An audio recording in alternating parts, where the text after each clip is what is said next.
What is up, guys? It is your boy Directsun here, bringing you back another NBA video. Today I'm going to be focusing on the November 2nd, 2019 NBA DFS slate on Draftkings. And before we get into any lineup creation, any of my value picks or top tier picks, my name is Directsun. If this is their first time on my channel, I go by J Struts in real life. I want to get some maintenance done here just to tell you guys what I'm all about. I was a video gaming channel, now I'm a DFS channel. It's something that I've always wanted to do, something I've always done on the side, and I really want to bring value to you guys as I don't play too much. I only play single entries. You guys playing 150 lineups or how much your lineups, I hope this information helps you, as I don't play too much, but I like giving away value because I do have a lot of ideas on like a lot of good plays. I just don't play myself, so giving them to you guys is just something that I can do. And I don't even make any money from it currently, so I'm just helping you guys out. So that's what I really want to do. Before I get into anything, guys, go subscribe and turn on post notifications before you do anything so you can get my videos once they come out. I'm doing NBA daily and I'm doing NFL sprinkled in a little bit in between the weeks, but NBA is every day, so turn on those post notifications and subscribe to the channel, man. We've been doing great, got 20 new subscribers with the new two latest posts. And if you guys want to, for me to answer your questions on DFS NBA, go follow me on Instagram at jace.druts. Go DM me there. Go follow me on Twitter at directsun_r1. Links will be in the description. Go follow me there. Send me DMs, guys. That's the most important way of contacting me and being able to answer me questions. Like, guys, send me in your questions of who you should pick, what value you should do, top tier guys that you're trying to consider. I'll put it through my process of analyzing the player, their position, being able to tell what game they're who they're going against, if they have a good if they're going against and have a good matchup, the pace of the game, the totals, all that stuff. I go through my whole entire process and I'll give you the best value and best play out of the selected people that you give me. So go and DM me a bunch of questions that you have on this slate, and just go DM me every single time there's an NBA slate. And also, you guys can do it in the comments too, but it's going to take me some time. It might not be as quick as if you were doing it on Twitter or Instagram. So go do that. Go follow me. Go subscribe to the channel, man. Just take advantage of me being small right now so you can get your questions in quick and being able to give you my value. I've been on such a hot streak of late. If you go to my past two videos, all my value plays and top tier plays have hit, including just my last video. If you've seen it, I had DeAndre Drummond, who I told you was going against the worst rebounding team in the NBA, and he scored 65 points and was the best player on the slate, other than LeBron and Luka Doncic. But that's exactly what I bring to the table, is top tier plays that can hit you 50 to 65 points, and my value plays also hitting, and having Luke Kennard hitting over 28 points, and having George Hill, just having my value plays hit. Honestly, it's just like, I love doing this and being able to give you value plays and top tier plays and going through my process of my data analysis is just amazing, and I want to keep on doing it. So go subscribe, guys, and go follow me on those social media platforms so I can help you guys out. So guys, let's get into the video. I did get a couple questions in the comment section that I should put in more lineups. I was just asking you if you guys wanted a full lineup, because I was giving you top tier plays and value plays, and you guys said that you guys wanted a full lineup. So we're going to go into full lineup. We're going to go to our value plays, top tier plays, or we're going to go value plays, then we're going to go middle plays, so 6K to 5K range, and then we're going to give you the top tier plays that I think are just going to hit on this slate. Man, this is a fun slate. There's a lot of good matchups, a lot of good teams playing, and a lot of value. So let's get into it. When you first look off the bat, you notice that Joel Embiid is out and Carmelo Anthony Towns is out, one of the two best centers in the game, one of the two best centers on the slate. And obviously, value is going to open up, but sometimes when guys enter in the lineups are not as good, and they're going to get the minutes. Obviously, you're going to get the minutes. Like, people who are replacing Carmelo Anthony Towns, Joel Embiid, are going to get the minutes, but it's if they produce in those minutes. And honestly, like, depending on who's going to start, so you're going to watch out for lineup information. That's why you guys are going to follow me on my social media, so I can give you those alerts and you can tell me who you should start. who is placed in the starting lineup for Joel Embiid and Karl Anthony Towns. But with these two guys and not just one player being added to the starting lineup, production around them, people in the starting lineup goes up. Like Ben Simmons just becomes an amazing play at point guard, but like his price also goes up a ton, like 1,500 for sure. And everyone around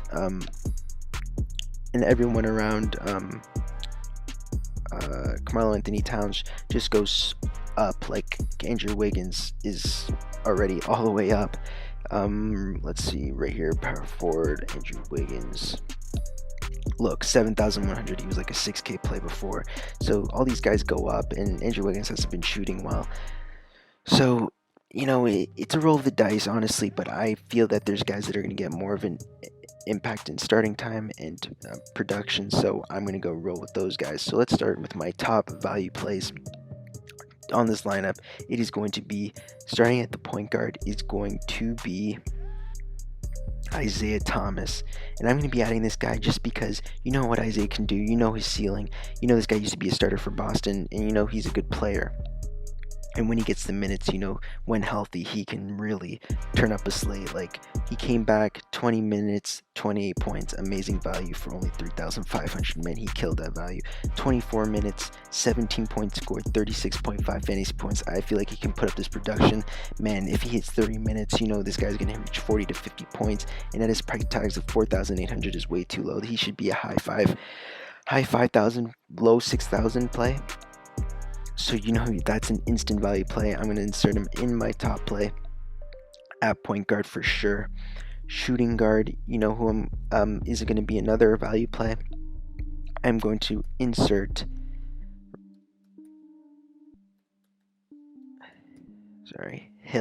George Hill for Milwaukee. Man, this guy's been great at production for only 3,800. This guy should be a high 4K to mid 4K play for a backup role.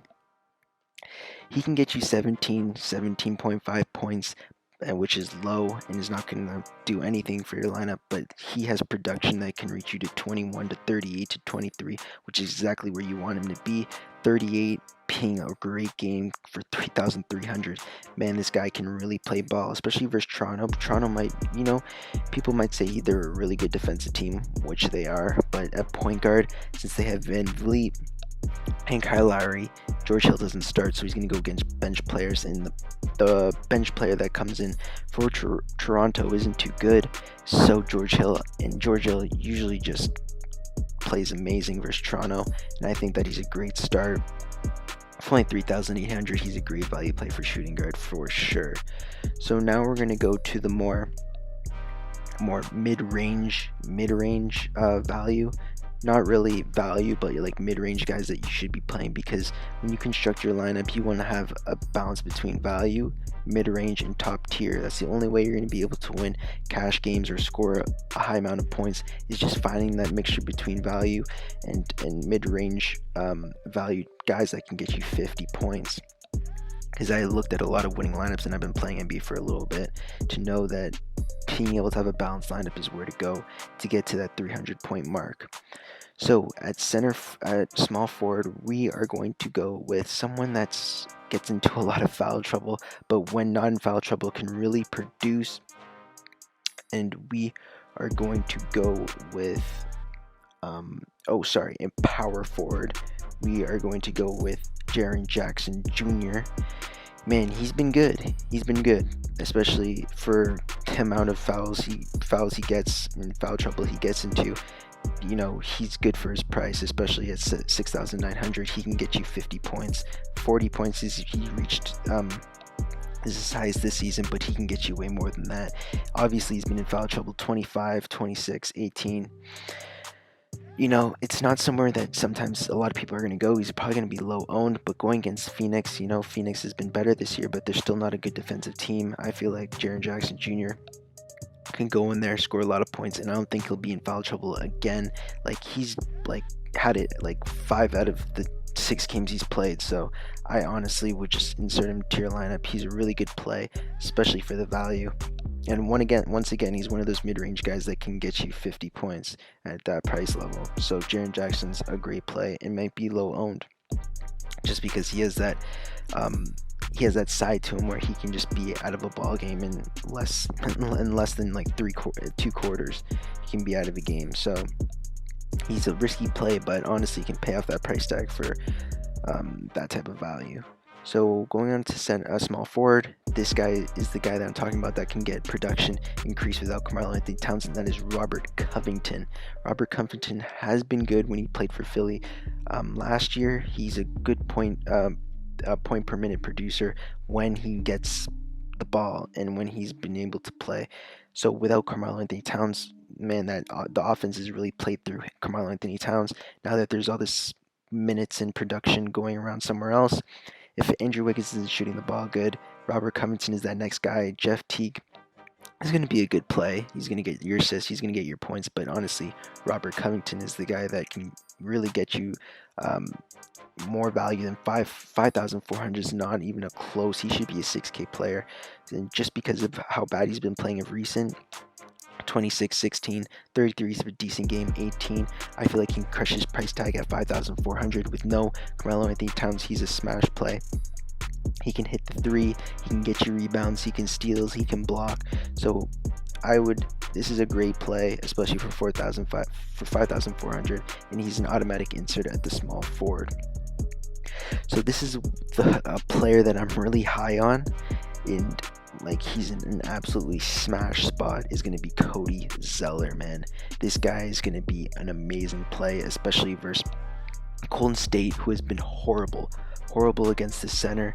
And I know teams that are bad. When I say Andre Drummond's going against the Bulls, who are a bad rebounding team and like the worst in the league, Golden State is right next to them in being the worst team to defend against the center, and CODY ZELLER has just been a beast, especially late.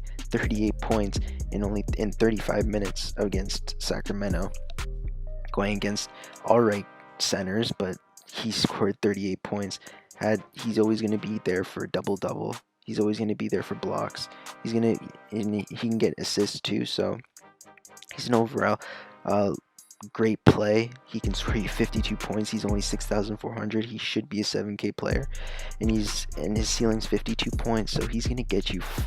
I say my median projection for him is gonna be 40 to 45 points against Golden State, or even higher than that because of how bad they're being. There is also blowout chance, but I say it keeps competitive because Charlotte's not too good of a team either. So he's a great play at center, and one of my favorite plays, and should go low owned, or maybe even like 20 to 30% owned, maybe even lower than that. So my next play is going to be at guard, and that's going to be kind of a low-key play. Not many people are on him. He did explode versus Kyrie in Brooklyn, so I'd fire him up again. He went against a tough Laker team, so I'd fire him up again. Ja Morant going against Phoenix, he's probably going to get it Rubio defense. Phoenix, once again, good this year, but their defense is still not good. Ja Morant can just go off for, like, look, his ceiling's 50, his floor's 25, 26, he's not doing anything for you, but if he can get to that 40 to 50 mark, you know he's going to be crushing his value at 6,800. He's just going to be a great play versus Phoenix, especially in an up-paced spot. Memphis is playing at a high rate this year. Phoenix is playing at a high rate this year, so you know it's going to be a really high overall game. So he's an automatic input. Ja Morant, guard, amazing play. Now for a no-brainer play, he's going to be the most expensive guy in the slate, is going to be Giannis Antetokounmpo. You know you want to slot him in there versus Toronto. You know he's been great versus Toronto, especially in the playoffs last year. Giannis just was eating.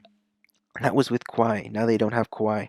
Now this guy's just gonna. I know it's on a back-to-back, but he only played 30 minutes in the game versus Orlando. So this is gonna be a high competitive game, going all the way to the fourth quarter. It's gonna be a close game, and you know Giannis is gonna be all over the floor. He's gonna get your assists, rebounds, and points, and he's gonna get those steals and blocks. Probably he's not really concerned for any foul trouble, I doubt, in this game, but there's always that chance. I say he goes for 60 points this game, and is a must-start into your lineup. Now in the utility spot, you have 5,200 left over. It all depends on, I was kind of in a cross between who should I pick for my with 5,200 my utility. There's a lot of guys here who are viable, like Evan Fournier, Prince, who just went off yesterday with 51 points. He's also viable. Marc Gasol, but the person I personally want to go with is OG Anunoby, and he's still too cheap at 4,900 for the production he's getting. He can get you steals, he can get you blocks, he can get you rebounds, and he can score and hit the three, which is you want as an overall player. He scored 26, his ceiling's 40, he can get you 50 points. I saw him one last year when he was healthy, get 50, 38, 20, so you know he's got a floor of 20, a ceiling of 40, so he's a great play in my opinion, and that leaves you with 300 remaining salary. So it depends on what you want to go with in your utility spot, but I think this overall team is a very balanced team. You got your value plays in being Isaiah Thomas, George Hill, and OG Anunoby, and then you got your mid-range guys like Robert Covington, Jaren Jackson, Cody Zeller, and you got your big play in Giannis Antetokounmpo. Honestly, guys, this is an amazing lineup. It's cash game viable. You can put it in GPPs too. Honestly, single entries is where this lineup should thrive. And honestly, so guys, if you do have any questions about your lineups, any injury news, go follow me on Twitter at Directsun_R1. and follow me on Instagram at jace.druds. Links will be in the description, and don't forget to subscribe and like the video, guys. We are almost at 600 subscribers, and I really want to hit that 1K mark. You guys already know that. So take this lineup, enter it in, tell me how it does. I will enter this too, probably. Tell me how it does. Ask me questions in the comments. You already know what it is. So this is it for me. This is Directsun logging off. Peace.